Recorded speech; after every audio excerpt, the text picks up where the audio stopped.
Assalamualaikum warahmatullahi wabarakatuh. Nah, di sini saya akan melanjutkan review buku yang ke bab 4, yaitu yang berjudul Determinisme, Psikobilisme, dan Adaptasi. Nah, bab 4 ini membahas bahwa dalam diskursus klasik di bidang geografi sejarah terdapat dua pandangan utama yang sering menjadi peradaban di kalangan ahli geografi.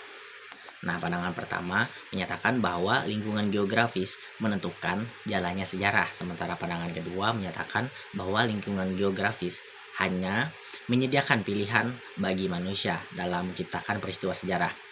Pendukung pandangan determinisme berpendapat bahwa alam dengan segala perubahannya sangat mempengaruhi proses sejarah manusia di suatu wilayah.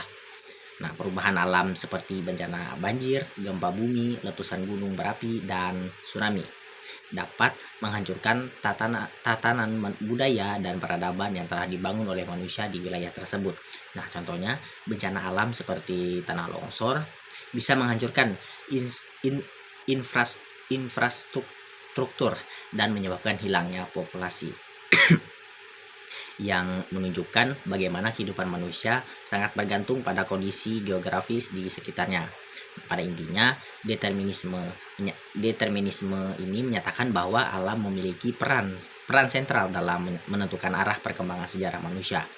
Nah, kepercayaan bahwa alam mengendalikan nasib manusia tercermin dalam berbagai praktik keagamaan kuno. Nah, seperti kemajuan terhadap elemen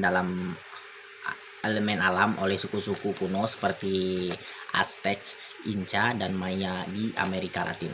Masyarakat ini percaya bahwa alam memiliki kekuatan yang harus dihormati, bahkan melalui pengorbanan manusia sebagai persembahan kepada dewa-dewa alam. Pemikiran ini yang menganggap bahwa alam melalui berbagai perubahan dan bencana menentukan jalannya sejarah, dikenal sebagai determinisme geografis. Salah satu tokoh terkenal yang menganut paham determinisme ini adalah Karl Ritter pada tahun 1779 hingga 1859. Dalam karyanya De Erdkunde, Ritter membagi dunia berdasarkan morfologi wilayah dan menganggap bumi sebagai rumah bagi manusia yang dipengaruhi oleh geografi regionalnya. Pemikiran Ritter sangat selaras dengan pandangan Alexander von Humboldt.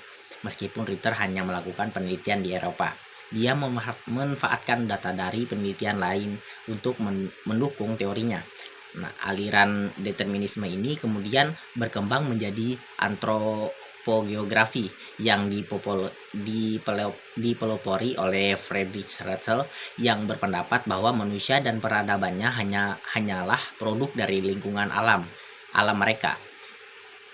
Nah, pada abad ke-20, pandangan determinisme mulai tergeser oleh aliran posibilisme yang dipelopori oleh Paul Vidal de la Blaise yang dari Perancis.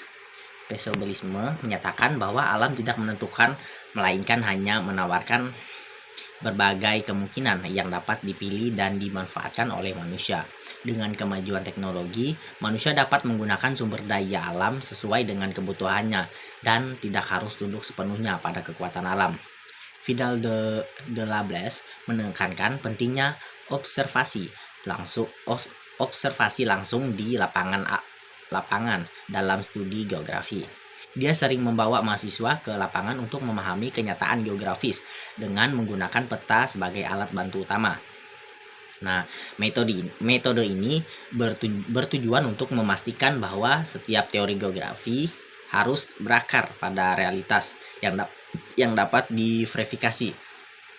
Karya-karya Vidal de la Blaise seperti Atlas General History et Geography pada tahun 1894 dan Principe de Geographie Humani pada tahun 1922 menekankan pentingnya peran manusia dalam memanfaatkan tawaran alam secara aktif.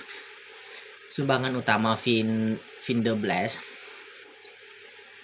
de la Blaise bagi geografi meliputi pengakuan bahwa manusia berperan aktif dalam menyesuaikan diri dalam alam dan hubungan manusia dan alam di statis. tidak statis, melainkan perubahan sesuai dengan proses adaptasi manusia terhadap stimulasi alam. Nah, pembahasan selanjutnya mengenai adaptasi. Adaptasi adalah konsep kunci dalam memahami hubungan antar manusia dan lingkungan dalam konteks sejarah dan geografi. Proses adaptasi melibatkan upaya manusia untuk menyesuaikan diri dengan perubahan lingkungan baik secara biologis maupun budaya. Adaptasi ini dapat melibatkan seleksi genetik, perubahan fisik, proses pembelajaran, dan modifikasi budaya. Roy Allen mengelompokkan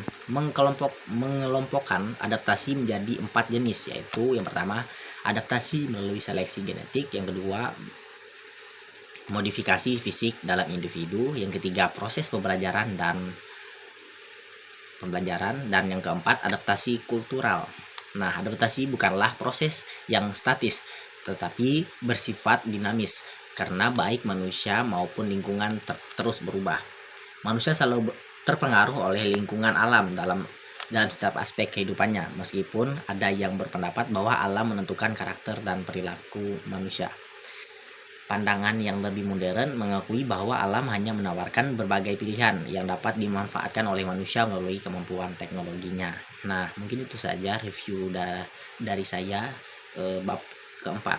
Mungkin selanjutnya bab kelima akan saya lanjutkan di video selanjutnya.